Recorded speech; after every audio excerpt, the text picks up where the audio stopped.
এইখানতে তারা আমি কাইটটা ফেলেছি, পুরা টিকেটটা ফেলেছি এত টুকরাই খেয়া, ঠিক আছে। কাইটটা আমি হাতে লইয়া আমার 33 নাম্বার ফোন দিছি। 33 নাম্বার ফোন দেওয়ার পরে আমি ফারিদ গেছি। ফারিদ যদি সিসি ক্যামেরা আমি এর জন্য তদন্ত চাইছি। বাচ্চার সাথে আমার সাথে কিছে, ফারিদ যাওয়ার পরে ওইখানটা আমার খেদা দেয়, বলে তুমি তোমার হাজবেন্ডের চিকিৎসা করে তুমি আসো গা।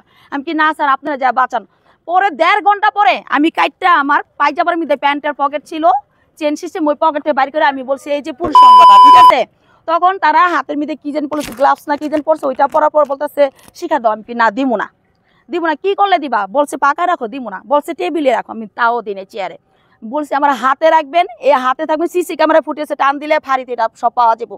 বলছি আমার হাতে থাকবো, হাতে আমি পুরো দেশবাসীরে দেখাইতে চাই যে একটা লুচ্চা আর তার বাচ্চা আমার পেটে ছিল, 3 মাসের গর্ভবতী ছিলাম, মাইরা ফলাইছে। এর কারণে তারা আমি এই কাজ করছি, বাধ্য হয়েছি। সে আমার বাড়ি ঘর বেচা সে সংসার করতেছে।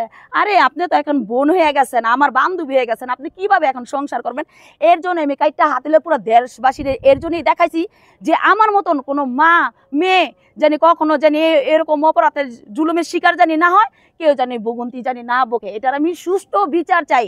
সে যায় দেখি থানায়, ফাঁড়ি থেকে থানায় গেছি, যাই থেকে থানায় সে এভাবে যে হয়েছিল জুনিয়র সাকিবের সাথে আপনার সাথে কি কারণে আপনি তার টুনটুনি ফেলে দিয়েছিলেন, একটু যদি বলতেন শুরু থেকে ঘটনাটা। ভাইয়া শুরু থেকে যদি না বলি ঘটনাটা আপনারা বুঝবেন না, ঠিক আছে। আমি অতি ফার্স্টে শুনি একটা ভাড়া থেকে আমার মেয়ের আমি খাবার দিতে যাই, ওর সাথে আমার পরিচয়ছে, আমি মানে শর্টকাটে কথাগুলো বলবো, ঠিক আছে। ওইখান থেকে পরিচয়, ওর সাথে 2-3 দিনের কথা ছিল, পরে 6 মাস কথা বলি নাই। 2-3 মাস কথা বলার পরে বাদ দেওয়ার পরে ও আবার আমার সাথে ফোন করে আবার আমার সাথে যোগাযোগ করছে। পরে ও বলছে একটা ডিএসএল ক্যামেরা, একটা মোবাইল, একটা বাইক দিলে ও আমার বিয়ে করবার 1 লক্ষ টাকা। যাই হোক আমি দিছি, দেওয়ার পরে ও আমাকে বিয়ে করছে। আমার একটা 2 ঘরে 2টা সন্তান আছে, ও জানে, জানি না শুনে আমাকে বিয়ে করছি। বিয়ে করার পরে যখন দেখি একদিন একটা পোস্ট করছে একটা মেয়ের নিয়ে একটা ছবি, মেয়েদের বাসায় যায়, তখন এটা দেখে আমার হাতে গরম পানি ঢাইলা দিয়েছিলাম। গরম পানি, এই যে দেখেন পুরো দেখা হতে বাসে দেখা যায়, এই যে দেখেন ক্যামেরাটা একটু জুম করেন, এই যে এই পর্যন্ত আর এই সাইডে ফালাই দিছি। পরে ওই টাইমে ও ফোন দিছে, তখন ফোনটা ধরি নাই, কিছুক্ষণ পরে ফোনটা ধরছে। ধরার পরে সব ঘটনা বললাম যে আমি আপনার সাথে আর সংসার করব না, আপনি মেয়েদের সাথে মিলামিশা। তখন আমি মোবাইলটা দিইনি, ক্যামেরা ট্যামেরা সবই দিছি, মোবাইলটা আর বাইকটা দিইনি। এই ডিএসএল ক্যামেরা কিনে দিছি, আর হইলো আপনার 1 লক্ষ টাকা দিছি। ওদিনকে এই মোবাইলটা দিমু, এর মধ্যে মানে মেয়েটার সাথে ভিডিওটা আইসে। আসার পরে আমি জিদ দিয়ে কাজটা করছি।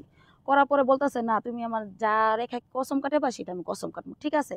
তখন বলতেছে গোলাপ শাহ মাজারের সামনে আসো। আমি গোলাপ শাহ মাজারের সামনে গেলাম, ওর চাচা আবার দেখে ফেলাইছে। তো ওর চাচারা আমি তো চিনি না।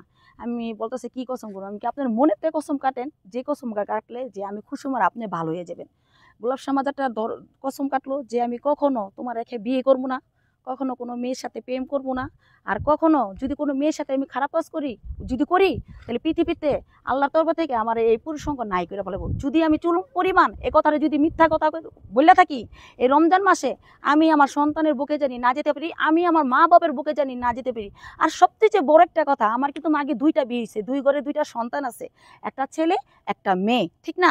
আর একটা ইয়াং জেনারেশন মানে একটা ছেলে, ও এখন তিনি বাবা হয় নাই, ও এখন তিনি বাবা হয়নি। কি কারণে আমি কাটলাম এটা দেশবাসী আপনারা কোনো এটা তদন্ত করলেন না, ন্যায্য কোনো বিচার করলেন না। আমি ফাও জেল খাইতে নিজে 33 নাম্বারে ফোন দিছি, নিজে আমি ফারিদ দিছি, সিসি ক্যামেরা ফুটেছে টান দিলে আপনারা সব পাইবেন। আমি কান্না করবো না। আমি 9টা মাস যে জেল খাটলাম, আমি শুধু শুধু জেল খাটছি। আমার সাথে যে অন্যায়গুলা যে অপরাধগুলা করা হয়েছে সেটার ভালো তদন্ত চাই। ওনার সাথে যে অন্যায় যে এই অপরাধ করা হয়েছে সেটার আমি ভালো তদন্ত চাই। কিসের জন্য তা রাখলাম এটা দেশবাসীর কাছে আমার বিচার চাই। কাটলাম যে আপনারা এই ভিডিও না ছেড়ে উনারে টাকা দিলেন, পয়সা দিলেন, উনি দেখেন আমি কিন্তু বারবার বলছিলাম যে আমার বাচ্চার সাথে করা হয়েছে। উনি কিন্তু বারবার বলছে যে উপরে ওনার মায়ের যদি থাকে ওনার বাচ্চারে তাহলে ডিএনএ টেস্ট করেন।